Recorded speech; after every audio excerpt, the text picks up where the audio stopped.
మాట్లాడుతున్నారు మీరైతే ఇప్పుడు లైవ్ ద్వారా చూద్దాం. చెప్తా నేను దయచేసి నేను ఏమంటున్నా అంటే ఆయన ఏమేమన్నాడో మీరు ఒక్కొక్కటి అడగండి. ఆయన కొడతాడా? ఏం కొడతావు? ఆయన ఏమని కొడతాడు?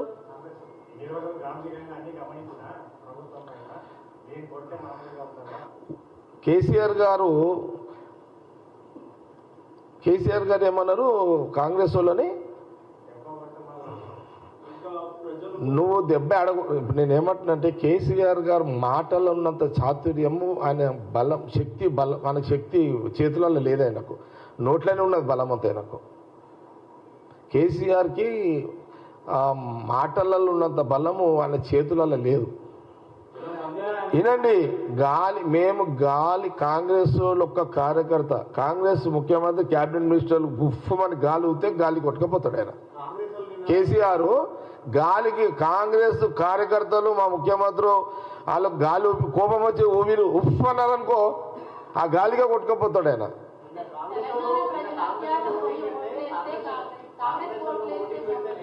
ఒకరు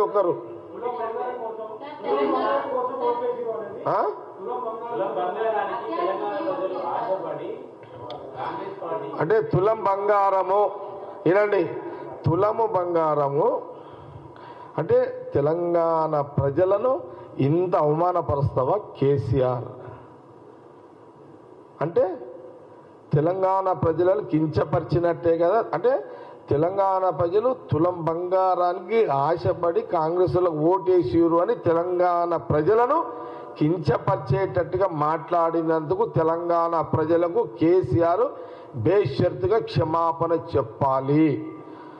అంటే తెలంగాణ ప్రజలు నీ దృష్టిలో అంత హీనంగా, అంత దిగజారే విధంగా ఉన్నారనా నీ భావన? అంటే తులం బంగారానికి తెలంగాణ ప్రజలు అమ్ముడు పోతారనా నువ్వు మాట మాట్లాడింది? అంటే నీ ఉద్దేశం ఏంది? అంటే తులం బంగారానికి వాళ్ళందరూ అంటే వాళ్ళని కించపరిచినట్టుగా తెలంగాణ తెలంగాణ మహిళలని తులం బంగారం కాంగ్రెస్ ఓటేసిర్రు అని తెలంగాణ మహిళలను కేసీఆర్ అవమానించాడు. తెలంగాణ మహిళలకు క్షమాపణ చెప్పాలి. అంటే తులం బంగారానికి అమ్ముడు పోయారని నువ్వు ఇంత అవమానించే విధంగా తెలంగాణ మహిళలు మాట్లాడడం కాంగ్రెస్ పార్టీ తీవ్రంగా ఖండిస్తున్నది. తెలంగాణ మహిళలు కాంగ్రెస్ ఆడపడుచులకు తులం బంగారం పెట్టాలని ఆ రోజు సోనియా గాంధీ, రాహుల్ గాంధీ గారు తీసుకున్న నిర్ణయం తులం బంగారం పెట్టాలి అని. సంవత్సరం అయింది. తులం బంగారానికి జవాబుదారు కాంగ్రెస్ గవర్నమెంట్, ముఖ్యమంత్రి రేవంత్ రెడ్డి గారు ఉంటారు. ఆలస్యమైంది, అయినా జవాబుదారుగా ఉంటాము, తప్పకుండా ఉంటాము. ఇంకా ఆలస్యం కాకుండా తగిన చర్యలు, జాగ్రత్తలు త్వరగా తీసుకుంటామనే విషయంలో తెలంగాణ మహిళలు ఎవరు కూడా అనుమానం అవసరం లేదు. కానీ ఇక్కడ ఏంటంటే ఈరోజు 14 నెలల తర్వాత ఈరోజు కేసీఆర్ రావడంతో తెలంగాణ ఆడపడుచులను, తెలంగాణ తల్లులను, తెలంగాణ అక్కజెల్లెలను తులం బంగారానికి మీరు అమ్ముడు వేరు కాంగ్రెస్ వాళ్లకు అని కించపరిచే విధంగా వ్యాఖ్యలు చేయడము బేషరతుగా క్షమాపణ చెప్పాలి. ఈరోజు తెలంగాణ ఆడపడుచులకు తులం బంగారానికి అమ్ముడు పోయారని ఒక దిగజారే మాటలు 10 ఏళ్ళ ముఖ్యమంత్రి చేసిన, ఆనాటి 10 ఏళ్ళ ముఖ్యమంత్రి ఈరోజు ప్రతిపక్ష నాయకుడు తెలంగాణ ఆడపడుచులని ఈ రకంగా హేళన, అవమానం ఇచ్చే విధంగా తులం బంగారానికి వాళ్ళు అంత దిగజారుతారా? అదా నీ అభిప్రాయం? కానీ ఆ రోజు సోనియా గాంధీ, రాహుల్ గాంధీ కాంగ్రెస్ పార్టీ మేనిఫెస్టోలో తెలంగాణ ఆడపడుచులు, కాంగ్రెస్ ఆడపడుచులు వాళ్ళకు అండగా ఉండాలనే భావనతో పెట్టిన ఒక పథకాన్ని కించపరిచే విధంగా మాట్లాడినందుకు నువ్వు క్షమాపణ చెప్పాలి తెలంగాణ ఆడపడుచులకు అనేది కాంగ్రెస్ పార్టీ మొదటి డిమాండ్.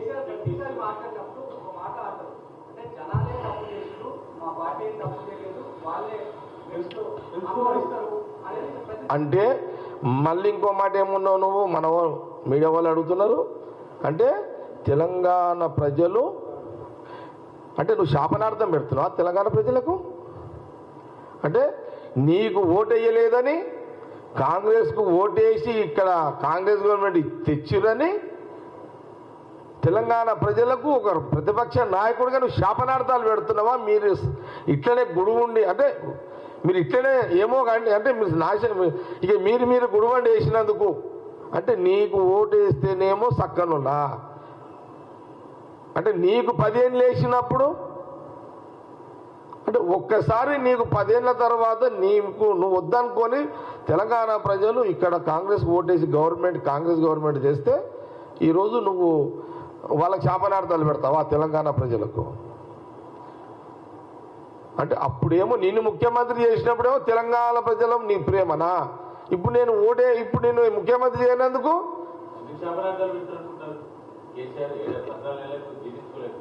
జీర్ణించుకోలేకనే కదా ఆయనకు. ఇప్పుడు ఒక ముఖ్యమంత్రి కంటిన్యూగా 10 years 9.5 years 10 ఏళ్ళు కదా కంటిన్యూగా అసలు అదొక స్వర్గలోకంలో ఆ లైఫ్ని ఇప్పుడు మీరు చూడండి. చాలా సందర్భాల్లో చెప్పి నేను 10 సంవత్సరాలలో ఇప్పుడున్న ప్రతిపక్ష నాయకుడు కేసీఆర్ గారు సెక్రటరియట్లో ఎన్ని రోజులు కూర్చున్నాడు? హరి లెక్కది ప్లీజ్ నాకు తొందరగా చెప్పాలి. నాకు 10 సంవత్సరాలలో కేసీఆర్ సెక్రటరియట్ సచివాలయంలో ఎన్ని రోజులు కూర్చున్నాడు? ఇక బండ్లగూడలోనే ఎగ్జిన్స్ అకాడమీలో మంత్రి జూపల్లి కృష్ణారావు